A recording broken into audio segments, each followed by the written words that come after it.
Pastor Sammy and Nang Nining Dinapo. Imagine, nag-celebrate sila karon sa ilahang 50 years of marriage. So, di na basta-basta nga record, guys, no? So, salamat kayo kay naka-witness with me niining inyo ang renewal of vows as married couple. Good morning, Truly inspiring jud mo sa mga young generation karon. Kini sinang Nining, best friend man ni siya sa akong nanay.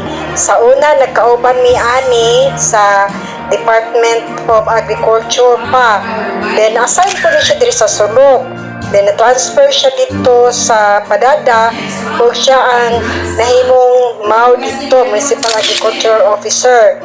Unya, ang ihapong husband, dati po ni siya nga maestro sa DepEd.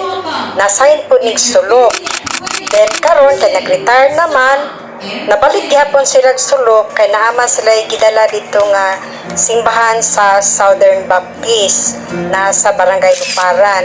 Nga diin si Pastor Sammy ang nagdala dito. So, mga idol ko ni sila. So, kang Pastor Sammy o kanang Nining, congratulations sa inyong duha. And best wishes, hinaot nga tagaan pa mo og more years of togetherness, love, sacrifice. Na master na gyud ninyo ang art of compromise, patience, sacrifice, etc. Bitaw, congratulations sa inyo ha, Pastor Sammy and Nang Nining. I wish you all the best and good health sa inyo ha, kauban sa inyong family, children, and mga apo. Na happy pod ko kay nakita na pod na ako usab ang dati na mong makaubanan.